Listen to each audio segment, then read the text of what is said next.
Fala pessoal, tudo bem com vocês? Bora atualizar as notícias do Timão. Chega mais, eu sou o Chico Garcia, inscreva-se no canal e vamos juntos. Mas aconteceu, Pedro Raul está de malas prontas para jogar no Ceará. Sim, ele aceitou, faltava o ok do jogador, né? Vocês sabem que desde o ano passado o Corinthians meio que aceitou esse assédio junto ao Pedro Raul para levar o jogador, ele que não vem conquistando o seu espaço, aquela coisa toda, mas ele acabou recusando várias propostas, virou o ano, queria dar a volta por cima, queria se recuperar, começou até bem, né, marcando o gol contra o Bragantino no primeiro jogo e depois voltou a ser o mesmo Pedro Raul de sempre. O jogo contra a Portuguesa foi talvez o mais gritante, né, porque ele teve chances para se firmar mesmo como uma eventual alternativa no ataque do Corinthians, mas não consegue, né, ele perde gols fáceis, ele tá com a confiança lá embaixo, a coisa realmente não decolou pro Pedro Raul no Corinthians. Cara, os números dele são impressionantes. São 33 jogos e apenas 3 gols marcados. Claro que nesses 33 jogos, né, se ele foi titular uma ou outra vez, né, a maioria entrando no decorrer das partidas, mas ele não se ajudava realmente, né? Então a comissão técnica entendeu que se viesse uma proposta interessante, poderia abrir espaço para outros jogadores, e também abrir um pouco de espaço na folha. A questão é que, obviamente, o Ceará não vai pagar o salário do Pedro Raul na sua totalidade. Mas vamos lá, eu não tenho informações aqui sobre qual é essa fatia. Mesmo que o Corinthians pague, sei lá, 500 mil e o Ceará outros 300 mil, que não é algo tão baixo assim para a equipe do Ceará, né? De certa forma, o Corinthians estará economizando 300 mil reais mês. Estou fazendo uma conjectura aqui, né? Eu não sei se é exatamente isso, mas mesmo que seja 200 mil, 300 mil de economia, calcula isso ao final de um ano, né? Você tem 3 milhões de reais, 2 milhões de reais que você pode economizar. Então, assim, é um negócio que você, nesse momento, troca prejuízos. Ninguém vai pagar o salário integral do Pedro Raul. Ninguém vai querer comprar o Pedro Raul pelo valor que o Corinthians adquiriu, 5 milhões de dólares. Ainda mais com o câmbio que está hoje, né? Se torna em real muito mais do que o Corinthians pagou na época, que na época gerava entre 25 milhões de reais, hoje está um pouco mais até, né? O 20 e poucos, né? 20 e poucos milhões de reais, agora está mais do que 25 milhões. Então, ninguém vai pagar isso pelo Pedro Raul. Então você tem que trocar prejuízo, né? Beleza, libera o cara, abre espaço na folha, abre espaço para outros jogadores e realmente estava muito sem clima o Pedro Raul para continuar aqui no Corinthians. Está indo para o Ceará, realizou o último treinamento nessa sexta-feira, já é esperado lá nesse fim de semana, não joga mais com a camisa do Corinthians, pelo menos nessa temporada, né? Um empréstimo até o final do ano. Ele foi inscrito no Paulista, foi inscrito na Libertadores, mas não vai ser utilizado. Pode fazer trocas, né, na sequência aí, especialmente na Libertadores aí, na fase de grupos. Para a próxima fase eliminatória, o Corinthians passando também não pode ainda, só na fase de grupos.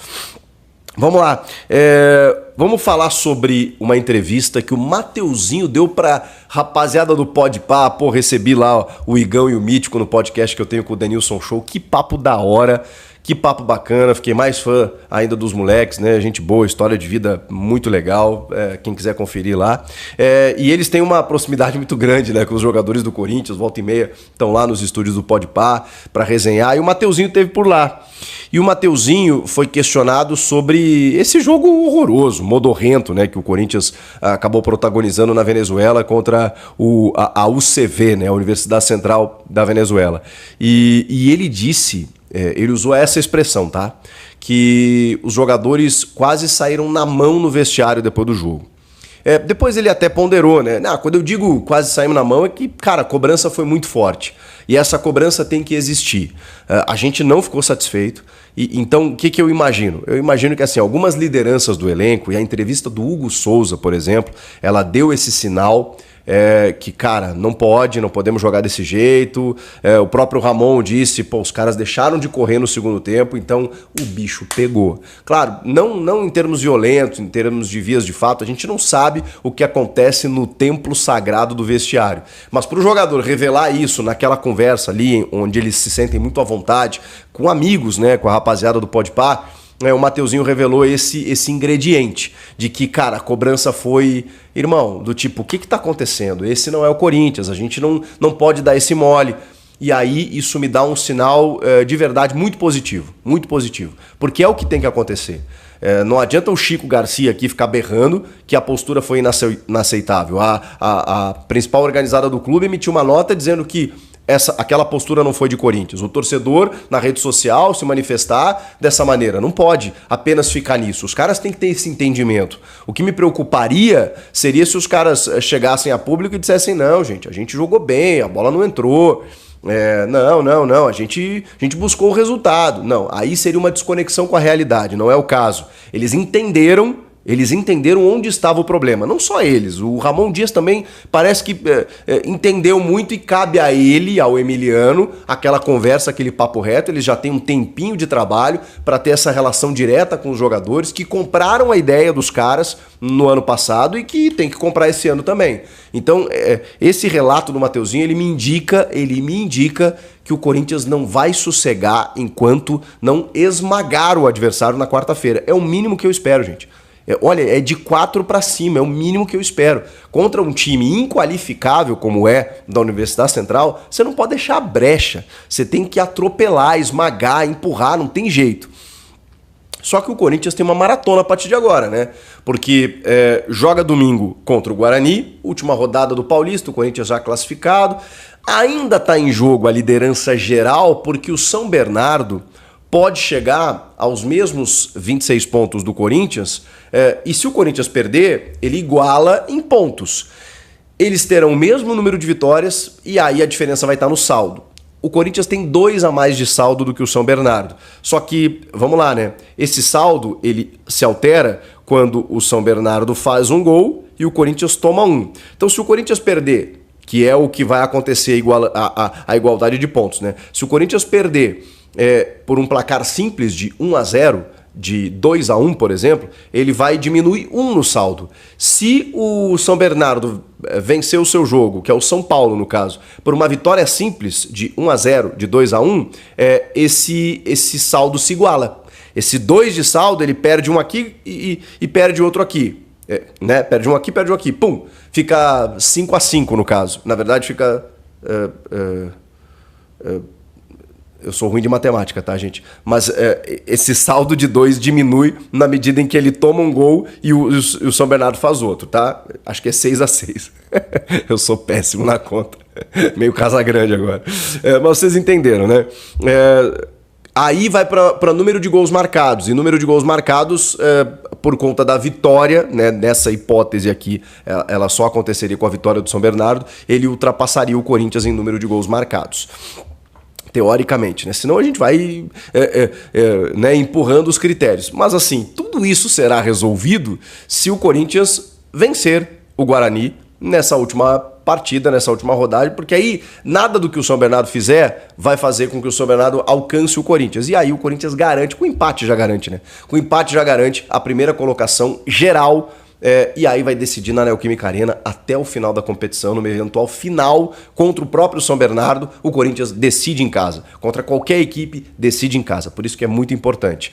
Só que aí, na quarta-feira, já tem o jogo de volta contra a Universidade Central. E aí é força máxima, aí é superpotência para poder vencer e golear.